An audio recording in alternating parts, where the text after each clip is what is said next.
Wednesday regular TSN Insider, one half of the Rain Dregs Hockey Podcast here on the Go Goats Sports family of podcasts. Mr. Darren Dreger at his time of year, your time of year to shine, my man. And plenty going on here with the Vancouver Canucks. First, as we record this, Luke Schenn is still a Vancouver Canuck. Dregs, how much longer do you anticipate that to be the case? Well, not much longer, but, to say a deal is imminent, again, you get into that game of semantics, right? Imminent that it's going to happen between now and March 3rd. Yeah, I mean, that's fairly safe, I think. But, I don't know that it caught anybody by surprise that Luke was sent home, right? I mean, it's the time of year where you get into that risk management and trade related protection. And that's exactly what the Vancouver Canucks are doing here. My understanding, by sources internally though, is that when Luke got on that airplane, there was nothing close. That's not to say that, there hasn't been interest. We know there's been interest. And, further digging uncovered that a few teams have circled back, which implies that they're at least feeling better about what the scenario looks like. Is it a third-round pick? Is it a second-round pick? What is the pick? We can't be sure until the deal is finalized. But it got to a point with the teams involved where the Vancouver Canucks thought it was prudent and responsible to pull him out and have him go home and sit and wait for a deal. But sources close as of 15 minutes ago said nothing close at this stage. Yeah, it's almost a wonder why he got on the flight to go to Nashville in the first place. Have you picked up anything? Because we've heard that his wife is pregnant. He was hoping for something sooner rather than later. Have you picked up where Schenn's own preferences stand in all of this, or if that even matters at this stage of the game? I don't know that it does, to be fair, Matt. And I want to be careful with that because I don't want to disrespect any of the teams that have expressed interest. And, we can't put words in Luke's mouth. I think that it's pretty obvious, given his family situation, he would have preferred a trade had happened well in advance of us having this conversation today. I think from a human nature perspective, we can all understand that. I mean, there's been everything swirling around. There was some speculation that what was potentially tying it up was, the idea of Boeser and Luke Schenn being packaged together, right? And that becoming problematic for some teams. But no, specific to destinations of choice and all of that, I think that Luke at this stage, being the competitor that we know that he is, he, for family reasons, just wants some clarity. So he can get on with that and then can look after what he needs to look after at home. Is this going to be the regular thing, do you think, for NHL teams? Or have we just stumbled upon the it's not even load management because it's asset management. I mean, we have seen this before, but it seems to become a little bit more normalized this year. Have we just normalized the healthy scratch here in advance of a trade? I hope not, because if I were a general manager who had some skin in the game, and I'm not talking about trading here per se, but maybe I'm one of those teams that is clinging to a playoff spot, and you've got teams that are playing clubs that have inferior lineups. I mean, that would be problematic for me. Now, I say that, and then the proof isn't in the pudding because, Arizona was winning games without Jake Chychrun, without Gavrikov in Columbus. Columbus Blue Jackets won some hockey games. But I expect that it'll be a topic of conversation at the upcoming general managers meetings in March in Florida. But I think I shared this with you guys last week. I checked in with Deputy Commissioner Bill Daly about this probably a game, maybe two after Chychrun was waiting in the weeds, and said, look, is there a problem? Because I'm starting to get some pushback from clubs that feel like this isn't right this far in advance of the trade deadline. And he basically dismissed the issue and said, look, as far as it is a competitive lineup being iced, we're fine with it. And teams have the luxury and the responsibility of managing the roster as they see fit. But I don't know that it stops or ends there. I think there'll be more conversation about it. Is Calgary in on any of these defensemen, do you think, based on the way that they've been, they're not even keeping their head above water right now, doesn't No. You know, one thing I know about Brad Treliving is he's in on everything. Absolutely everything. And, you know, that speaks to his eagerness to improve. And that is not specific to this year. That's just his history as a general manager.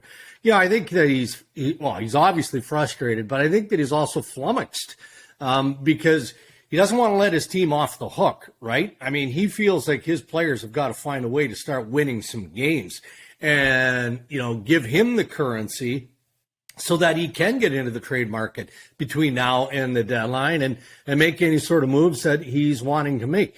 You know, going into the year, he didn't expect that he was going to have to need a defenseman. You know, I mean, he thought that was an area of depth, and then they ran into some issues. The Oliver Shillington thing still hasn't been resolved, right? He's still back home in Sweden and going through some personal issues, and it's unlikely that he's coming back. So maybe in that respect, Treliving can reinvest those dollars by the deadline. But all along, he's been looking for a top 6 or a top 9 scoring winger and hasn't been able to do that. So it's been compounded, his issues, his sleepless nights, because Calgary has stumbled and bumbled their way out of the playoff picture at this stage. What's the latest on Besser?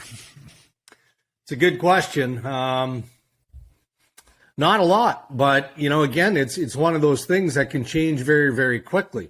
You know, the Vancouver Canucks have held their cards pretty tight. The teams that have been rumored to be interested in Brock Besser say, no, it's too hard. You know, and I've talked about the Minnesota Wild, you know, historically in relation to Brock Besser for all the obvious reasons. But that's not to say that obviously Minnesota isn't the only team. And given what Toronto has just done and the other teams in the East have done in piling up some ads up front, it wouldn't surprise me if another club has expressed some interest. But in Besser, you're taking back some of that term, as we know. And look, if you want to get critical, there are the critics out there who don't think he's as mobile as he once was. You know, can he play that speed game? All of those things. But he's a player that's been out there for so long, it couldn't be considered surprising if all of a sudden, boom, something happens. I'd be most curious, though, as to what's going back the other way. Because, again, when you look at Besser, if you want to throw JT Miller or a piece like that into, you know, the surprise pile, deals like that don't have to get made between now and the trade deadline. They don't. So if Patrick Allvin and the Vancouver Canucks aren't getting back what they think the value is, then why wouldn't you just sit tight and try and move those contracts in the offseason? It's a difficult game that you have to play, too, at this time of year, because we hear about, you know, internal talks about JT Miller and all this sort of stuff. Yeah. And I have no doubt that all of that happens. Yeah. But that is all still a long, long way away from that moment of having an internal discussion within an organization or even breaking off a call to Patrick Allvin. There's a long way to go from there to the consummation of a trade for a big contract like that. I have no doubt that people are kicking tires, but is there anything that leads you to believe that this would be realistic? Not so much for Besser. Besser I can buy. But for JT Miller, is there anything that leads you to believe that would be a realistic thing to happen? Just some low-level scuttlebutt. Yeah. And when we're at this stage, you got to read that too, right? You can't just openly dismiss it. But again, I feel like that is too complicated to happen between now and the deadline, perhaps revisited after the season. Yeah, I think that's fair. I know I've been asked by a couple of teams if I think that it's plausible or real. Mm-hmm. And then the response automatically is, well, how can you be sure it's not real, right?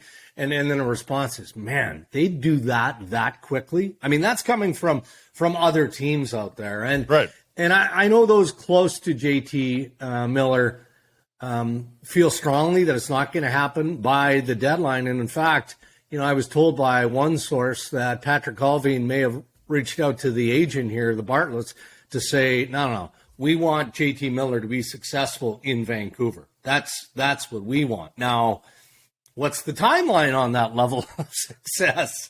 Is it between now and March 3rd? Is it in the offseason? So we're in that crazy world, right, where anything is possible. But there is that low-level scuttlebutt, to your point, Blake. All right, Timo Meier, the big prize. Where does he wind up? I still feel like, Tom Fitzgerald is going to stay in this game until all the cards have been shown. I really believe that. As Frank Saravalli reported, and we were noodling around on this on the weekend, but just didn't get to a level of comfort with the St. Louis Blues where we were willing to report it, and Frank obviously got there. That's an intriguing possibility for me, the St. Louis Blues. This just reeks of Doug Armstrong, right? So he moves out 3 key pieces. Nobody said that they're going into full renovation or rebuild. Nobody said that. It just kind of looked that way when you're moving out, expiring contracts like that. So I could see them adding not only Timo Meier, but then maybe doing something pretty aggressive on that back end. And we've speculated on the likes of Parayko or some of those other defensemen in St. Louis with no trade clauses, but, could it be defenseman out and a new defenseman in? And maybe a bigger name guy like a Jake Chychrun, right? So St. Louis fascinates me for a number of different reasons. So then you go down the list. What about the Carolina Hurricanes? It feels like they can't waste this season. They've got to approach an all-in mentality. The Vegas Golden Knights, we know we're looking for a forward. And as Pierre LeBrun touched on insider trading, the Winnipeg Jets have the cap space. And when you've got a top 6 winger who's going to score 30-plus, you've got to at least inquire. So I still feel like New Jersey has the edge, but there's some big game hunters in that group. All right, Dregs. Well, we watch with interest, and we look forward to this dam breaking and all these trades happening. Appreciate this. We'll catch up next Wednesday. All right, guys. Be well.